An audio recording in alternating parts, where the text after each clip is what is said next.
Oke adik-adik semuanya, kita lanjut pada bagian kedua, pertemuan kedua, yaitu hari ini kita akan membahas tentang diagram Venn, himpunan bagian, irisan himpunan. Gantungkan cita-citamu setinggi langit, bermimpilah setinggi langit. Jika engkau jatuh, engkau akan jatuh di antara bintang-bintang. Insinyur Soekarno. Kata-kata motivasi pagi hari ini datang dari bapak pahlawan kita, yaitu Bapak Insinyur Soekarno. Kira-kira, apakah ada di antara kalian yang dapat mengartikan apa maksud dari kata-kata motivasi ini?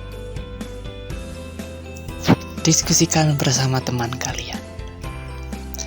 Kita lanjut pada pokok bahasan yang pertama pada pertemuan kedua kali ini, yaitu diagram Venn. Pengertian diagram Venn. Sebuah himpunan dapat juga dinyatakan dalam bentuk diagram, yakni diagram Venn. Penemu dari diagram ini merupakan seorang ahli matematika dari Inggris, yaitu Bapak John Venn, pada tahun 1880, yaitu di dalam tulisannya yang berjudul On the Diagrammatic and Mechanical Representation of Propositions and Reasonings. Kurang lebih, beliau seperti gambar di bawah ini. Baik adik-adik semuanya, sebelum kita mengenal lebih jauh seperti apa bentuk dari diagram Venn tersebut, mari kita mencoba manakah di antara gambar-gambar berikut yang merupakan gambar diagram Venn.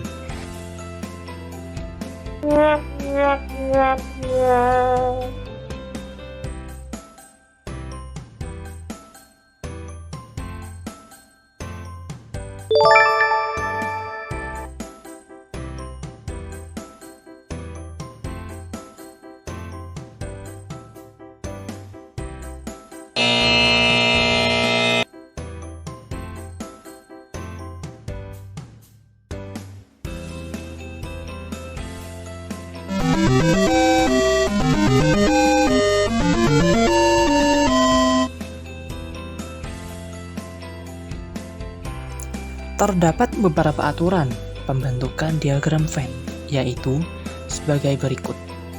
Yang pertama, himpunan semesta S. Biasanya digambarkan dengan persegi atau persegi panjang dan lambang S. Ditulis pada sudut kiri atas gambar persegi panjang. Yang kedua, setiap himpunan yang dibicarakan selain himpunan kosong itu digambarkan dengan lingkaran kurva tertutup. Yang ketiga, setiap anggota ditunjukkan dengan titik dan anggota himpunan tersebut ditulis di samping titik tersebut. Macam-macam bentuk diagram Venn. Yang pertama, himpunan yang berpotongan. Himpunan yang pertama adalah himpunan yang berpotongan. Himpunan yang berpotongan adalah jika ada anggota himpunan A dan himpunan B yang sama. Jadi anggota yang masuk ke dalam himpunan A juga ternyata masuk ke dalam himpunan B. Himpunan A yang berpotongan dengan himpunan B dapat ditulis sebagai A irisan B. Kita amati contoh berikut. A adalah himpunan yang beranggotakan 1, 3, 5, 7, 9, 11, 13, dan 15. B adalah himpunan yang beranggotakan 11, 13, 15, 17, 19, dan 21. Perhatikan adik-adik semua. 11, 13, dan 15 menjadi anggota himpunan A, sekaligus anggota himpunan B. Maka kita tuliskan 11, 13, dan 15 tersebut ke dalam tengah-tengah bagian lingkaran A dan B seperti pada gambar berikut ini. Dan untuk anggota yang lain kita tulis pada samping masing-masing lingkaran. Untuk lebih jelasnya silakan amati gambar perpotongan diagram Venn berikut. Yang kedua, himpunan saling lepas. Himpunan A dan B dikatakan saling lepas jika tidak ada anggota himpunan A dan himpunan B yang sama. Himpunan A saling lepas dengan himpunan B. Dapat ditulis sebagai A saling lepas B. Kita lihat contoh berikut. A adalah himpunan yang beranggotakan 1, 2, 3, dan 4.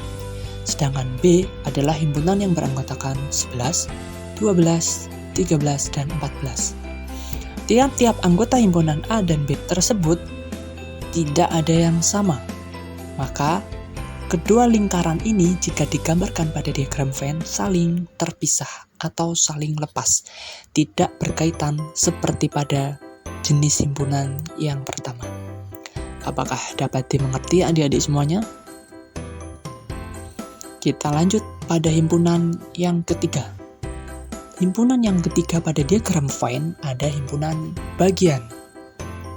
Himpunan B dapat dikatakan himpunan bagian dari A jika semua anggota himpunan B merupakan anggota dari himpunan A. Kita lihat contoh berikut. A adalah himpunan yang beranggotakan 1, 2, 3, 4, dan 5. Sedangkan B adalah himpunan yang beranggotakan 4 dan 5. Perhatikan adik-adik semuanya bahwa B anggotanya 4 dan 5, di mana A juga mempunyai anggota yang 4 dan 5. Maka kita dapat mengatakan bahwa himpunan B itu merupakan himpunan bagian dari himpunan A, karena B masuk di dalam himpunan A. Sehingga untuk penggambaran diagram Venn-nya tampak seperti pada gambar di bawah ini. Himpunan A yang anggotanya 1, 2, dan 3 kita letakkan di luar dari lingkaran B. Dan lingkaran A itu sendiri memuat angka-angka yang beranggotakan 1, 2, 3, 4, dan 5. Tetapi untuk lingkaran 4 dan 5 kita buat lingkaran tersendiri, karena itu merupakan himpunan B. Seperti itu adik-adik semuanya. Kita lanjut pada jenis yang keempat, yaitu himpunan yang sama.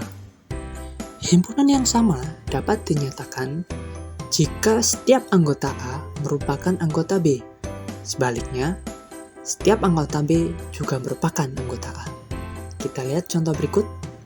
A adalah himpunan yang beranggotakan 1, 2, 3, 4, dan 5. B adalah himpunan yang beranggotakan 5, 4, 3, 2, dan 1. Kita tahu bahwa A dan B adalah himpunan yang anggotanya adalah bilangan 1 sampai dengan 5. Sehingga dari sini dapat kita katakan himpunan A sama dengan himpunan B. Himpunan yang sama ini kita tulis A sama dengan B. Dengan penggambaran diagram Venn-nya cukup satu lingkaran saja dengan simbol di atasnya A sama dengan B, seperti gambar di bawah ini.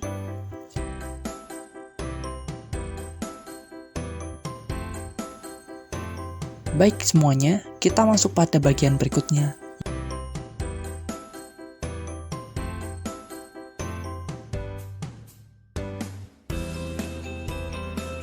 Yang pertama, pengertian himpunan bagian dan lambangnya. Himpunan bagian dapat kita ilustrasikan seperti kegiatan berikut dalam kehidupan sehari-hari.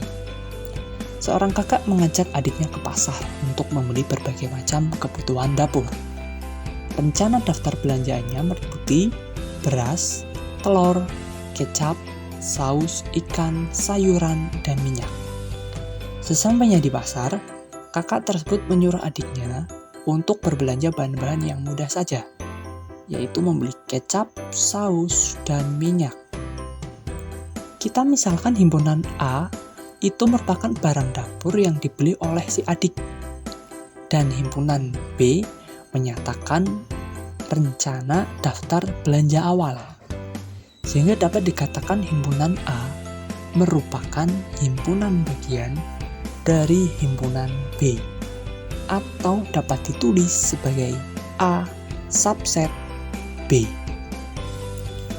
Dari uraian di atas dapat disimpulkan sebagai berikut.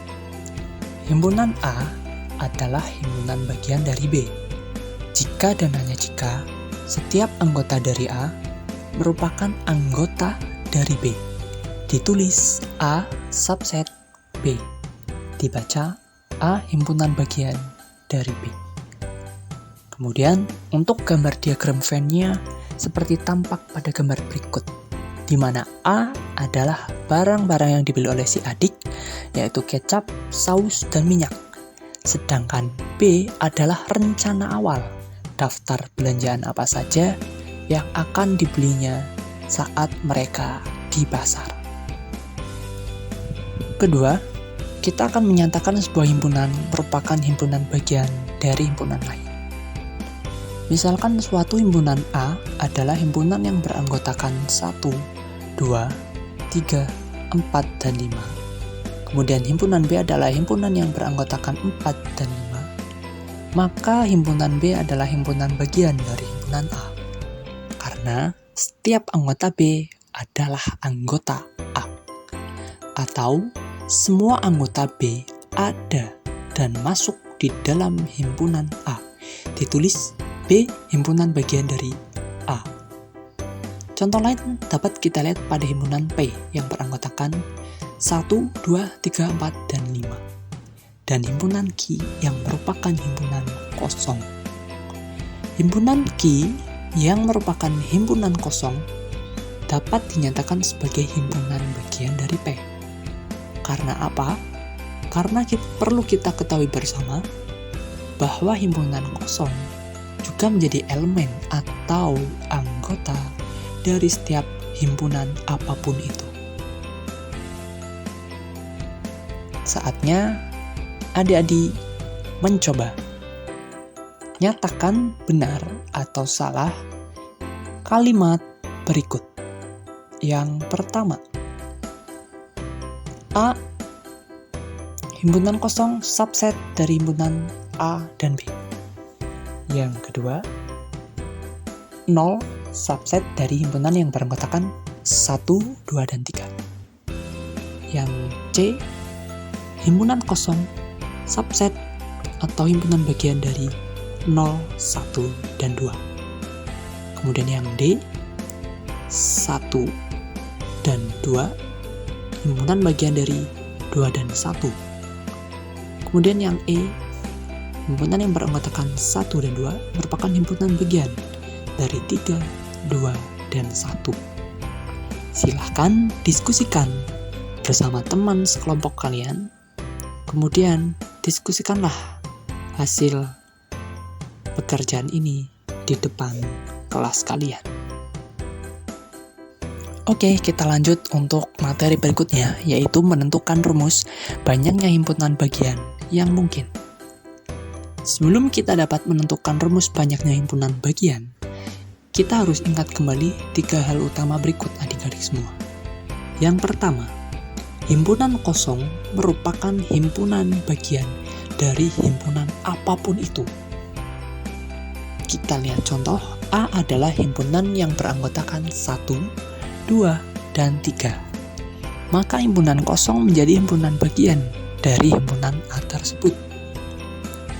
Kedua, suatu himpunan merupakan himpunan bagian dari dirinya sendiri. Kita ambil contoh, A adalah himpunan yang beranggotakan 1, 2, 3, 4, 5, dan 6. Maka himpunan yang beranggotakan 1, 2, 3, 4, 5, dan 6 juga merupakan himpunan bagian dari himpunan A tersebut. Yang ketiga, suatu himpunan dapat juga merupakan himpunan bagian dari himpunan lain. Contoh, A adalah himpunan yang beranggotakan 1, 2, 3, 4, 5, dan 6. Maka himpunan lain yaitu 1 dan 2 merupakan himpunan bagian dari himpunan A tersebut, karena kita tahu bahwa 1 dan 2 ada pada himpunan A, seperti yang telah kita pelajari pada materi sebelumnya, yaitu himpunan bagian. Jika A adalah himpunan yang beranggotakan 1, maka himpunan bagian yang mungkin dari A adalah himpunan kosong dan himpunan 1. Jika kita punya A adalah himpunan yang beranggotakan 1 dan 2, maka himpunan bagian yang mungkin dari sebuah himpunan A yaitu himpunan kosong, himpunan yang beranggotakan 1, himpunan yang beranggotakan 2, dan himpunan yang beranggotakan 1 dan 2. Jika A adalah himpunan yang beranggotakan 1, 2, dan 3, maka himpunan bagian yang mungkin dari sebuah himpunan A yaitu himpunan kosong, himpunan yang beranggotakan 1, himpunan yang beranggotakan 2, himpunan yang beranggotakan 3, himpunan yang beranggotakan 1 dan 2, himpunan yang beranggotakan 1 dan 3, himpunan yang beranggotakan 2 dan 3, dan himpunan yang beranggotakan 1, 2, dan 3. Kemudian, jika A adalah himpunan yang beranggotakan 1, 2, 3, dan 4, berapakah banyak himpunan bagian yang mungkin terbentuk dari himpunan A tersebut? Dari contoh 1, 2, 3, dan 4 di atas, jika kita perhatikan lebih lanjut, maka akan tampak membentuk sebuah pola adik-adik, seperti pada tabel berikut ini. Ketika himpunan A beranggotakan 1, maka himpunan bagiannya ada sebanyak 2. Ketika banyak anggota himpunannya 2, maka banyak anggota himpunan bagiannya ada 4.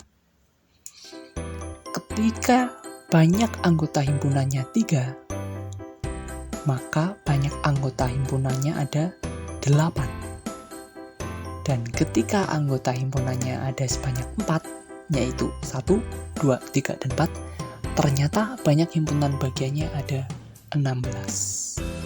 Jika kita amati dengan teliti tabel di atas, maka akan terlihat suatu pola.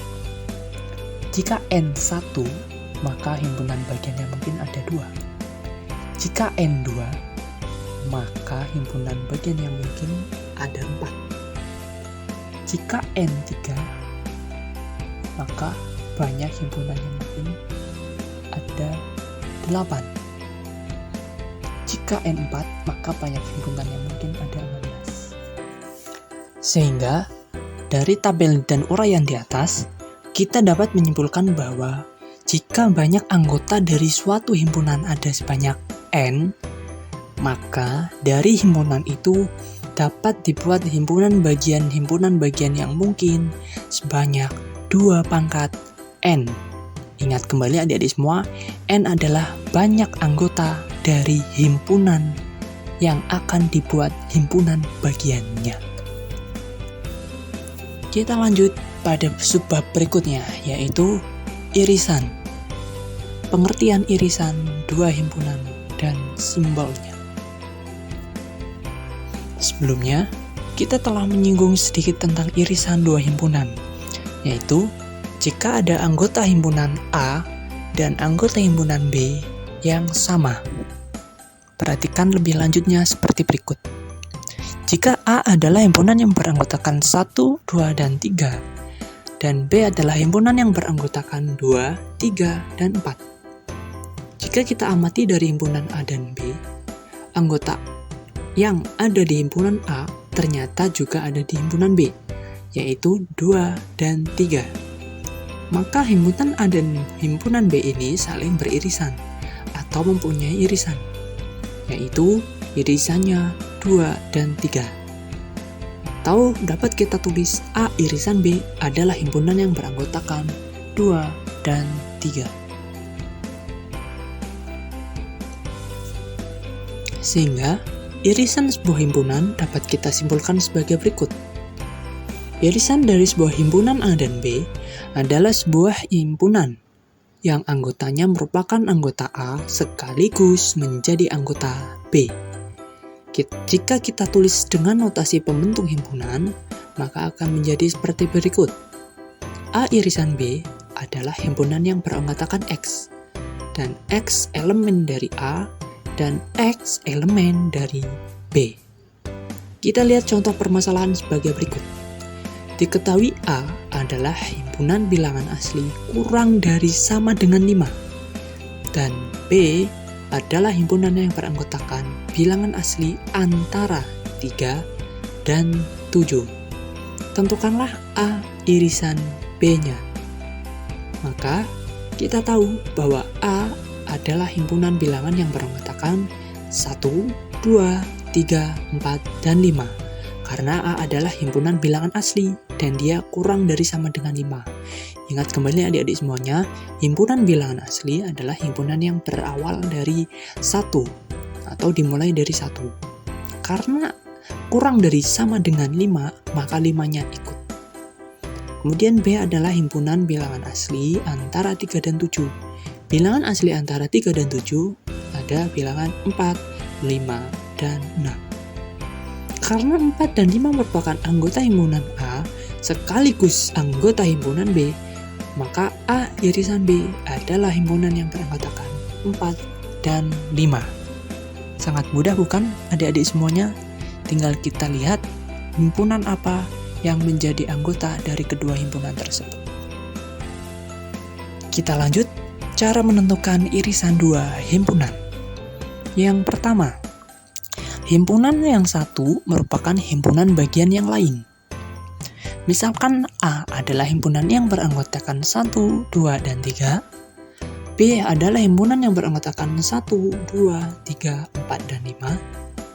Jika kita amati, semua anggota A yang ada di dalam anggota B, berarti A subset atau himpunan bagian dari B. Sehingga irisan kedua himpunan itu adalah A irisan B adalah himpunan yang beranggotakan 1, 2, dan 3. Karena anggota-anggota yang ada di A sekaligus yang ada di B adalah 1, 2, dan 3. Atau dalam kata lain adalah himpunan yang mempunyai anggota kembar dari kedua himpunan itu.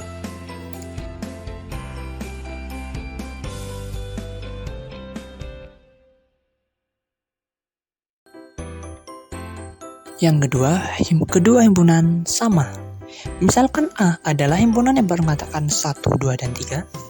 B adalah himpunan yang beranggotakan 3, 2, 1. Maka setiap anggota A juga menjadi anggota B.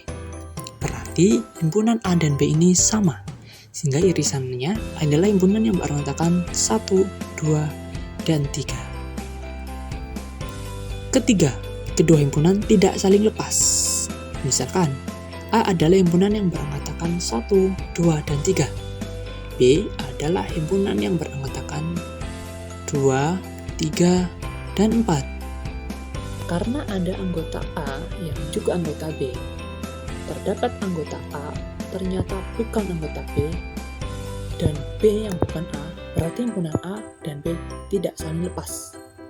Maka irisan dari himpunan A dan B adalah kita cari angka-angka yang kembar dari kedua himpunan tersebut, yaitu A irisan B adalah anggota yang beranggotakan 2 dan 3. Yang keempat, kedua himpunan saling lepas. Misalkan A adalah himpunan yang beranggotakan 1, 2, dan 3. B adalah himpunan yang beranggotakan 4, 5, dan 6. Karena tiap anggota A tidak ada pada B, berarti A dan B saling lepas. Sehingga irisan dari kedua himpunan itu adalah himpunan kosong. Semoga dapat dimengerti ya adik-adik semuanya. Seperti itulah cara menentukan irisan dua himpunan. Saatnya mencoba. Mari adik-adik semua kita perhatikan terlebih dahulu untuk permasalahan berikut. Diketahui C adalah himpunan huruf penyusun kata murah. Dan D adalah himpunan penyusun kata meriah. Tentukan C irisan D dari himpunan di atas. Diskusikanlah bersama teman sekelompok kalian masing-masing.